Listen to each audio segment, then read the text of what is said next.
Hello and welcome, dear brothers and sisters. Thank you very much for tuning in. My name is Kindama. Today's video, we are going to this museum of military, which is based in Luanda, Angola. On this museum, as you will see, like this one here, is a kind of was a picture that's taken, and it was designed there for a peace process that it took place in Angola. I'll give you more detail about this peace process that took place in Angola, which is was in 2002, after the civil war was over. So here at this museum, we will be able to see many different weapons and vehicle, armored vehicles that have been used to kill many people in Angola. As you may know, that country was in civil war for more than 3 decades, like 3 or 30 years of a civil war. When in Europe was kind of cold, the war, the era of the Cold War. In Angola was this hot war where Americans were supporting UNITA, the so-called rebels, and the government was supported by Russia and Cuba. So you can just imagine these two powerful countries, coming together in this country. That was really disaster. See, many people were dead, were killed, were dead in this war. So this is a kind of weapon that was used, and I believe this weapon here cost millions and millions of American dollars to buy all these weapons. As you know, till today, the Angolan government still investing a lot in military equipment. They don't care about a health system or education system. They prefer to invest in military equipment. Why? Well, Angola is a country like North Korea, where democracy, it doesn't exist. This is weapon now is being patched, being in order to defend the government to the people. So it's to oppress their own people. That's exactly where this weapon comes along, buying all the time. Yeah. So along these years, many young people, they lost their youth, spending years and years fighting. And one of the things that was also difficult is people went as with their structure body completely fine, and they just left the army when they lost one part of their body. When you are not be useful into the army, that's the time when they retire you. Or then when you are dead, that's exactly the time then when retire you. Otherwise, you were there fighting all the time. So that's exactly what it is. And one of the things about this war that happened in Angola is you'll find members of the same family fighting each other. They were when the government needs a soldier, just go on the street or goes house and house. Actually, they were mandatory that every single male was born in particular year, every December, they have to go to a register in order to be ready to be called. So when you reach 18 years old, you have to be prepared that at any time you'll be called to join the army. On the other hand, UNITA as well, they didn't have the same structure as the government, but what they did is just giving this is a weapons that this is a cars that used by South African army, and that is this is the Portuguese army that planes that he used in the past. Yeah, the what the UNITA was doing is every time he want the new soldiers, he just go in a particular village, surround those village, and he literally just take along everything that's moving there, taking all the children, the women, the young men's, and just take them along to serve to that army.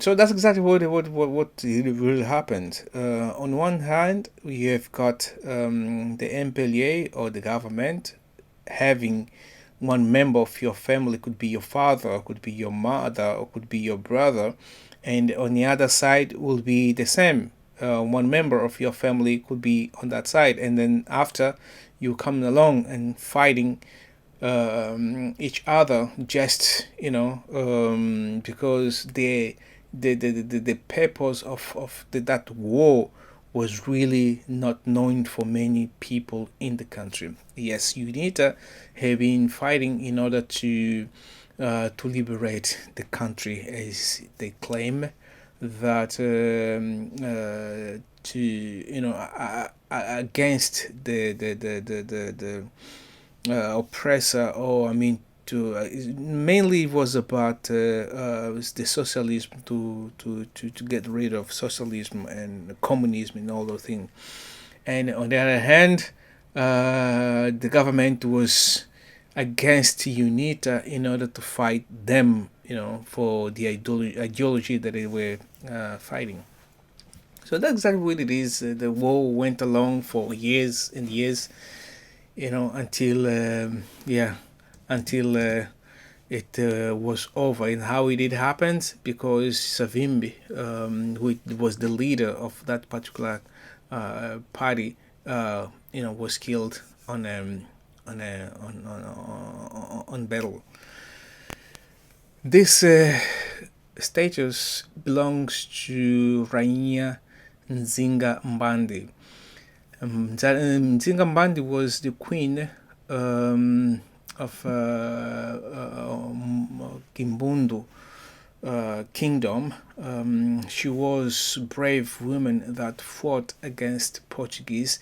I mean, not just her, but also we had Kimba Vita, who was the Bakongo queen that also fought the Portuguese. So we had in Angola many queens that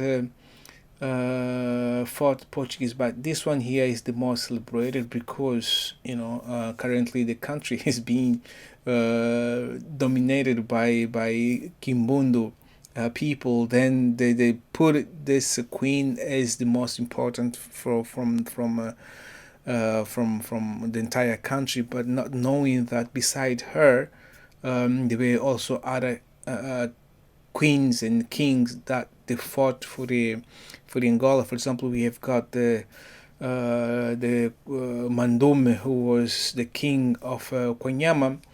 We not talk a lot about her or him. So welcome to museum. We are right now entering to the Museum of Defense here in Luanda. So when you're coming in, you get a chance to see. This is some of the photos about for example, this photo here, these two soldiers here, when was signed the peace process, as I was telling you earlier, that after Savimbi was killed, the leader of the UNITA, then they came on the 4th of April. They had a chance to sit down and sign peace process or peace accord within UNITA and the government in order to finish the war. So that was really brilliant way of solving the problem of coming together, sign this peace deal, and finish all the the war that was really scary for all for all the people who live in the country. As you may know that there are many people were internally displaced in the country. We had so many refugees within the country, people coming from the countryside and coming all the way to Luanda, which is the capital. Because currently, if you see coming to Luanda, you will see that Luanda have got more population than the entire country, because each province have got not less than the I don't know exactly what the statistics, because Luanda itself has like 7 million inhabitants. That is completely crowded. Yeah, this one here, these two here, the first on top, and the second was the two first president.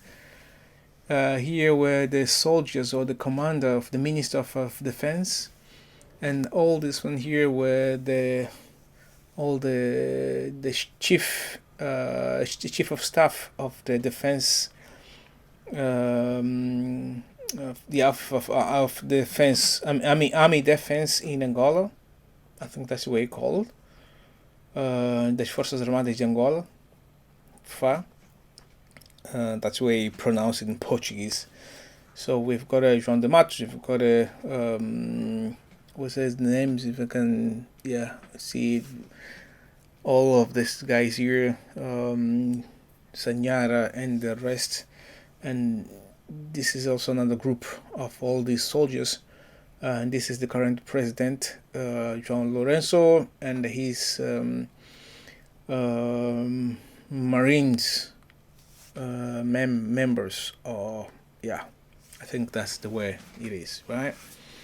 So we're going to tour to take more experience of all this museum here, see exactly how it goes. More people here. Some of the people really we heard a lot on the radio. We never get a chance to meet them. Some of them never came to, never been shown on TV, but on the radio the name on the radio was really kind of more. We heard a lot about it, so it was really intense to hear all these names, but they never showed their faces because of the war that we had, so they never liked to come up and to show themselves as a whatever you may call, to be known as the soldiers. This status here is Ojahenda, is one of the youth leader, according to that's when it comes to youth date in Angola, is based on this man here, Ojahenda. And then he's standing there for all this. On this side here, this is a very, very big museum. The Portuguese used as a kind of watchtower, where they were, because it's close to the ocean, and they were just there to controlling any person comes along from the sea into the city. So this is a status of Diogo Cão, the man who came first in Angola. As you can see here, says Diogo Cão. It's good all this status is coming to the museum, but some of the countries still all these former colonies or colonizer the status inside the city, which gives a bad reputation, gives bad feeling to people who always to see these people who oppress blacks, still standing on the main cities in many countries. But these guys here in Angola, they had a chance to put in a museum. But I remember, in one province, they still have got this status here, which is in Huila province. They still have got this kind of, I hope I will travel there soon and I will kind of checking out if they still having this status or not. So yeah, this is some of the Portuguese people who came here to explore, to kill many African people. So dear brothers and sisters, thank you very much to tune in. If God, this will be a series of 7 videos. So stay tuned for the next one, and then yeah, see you long.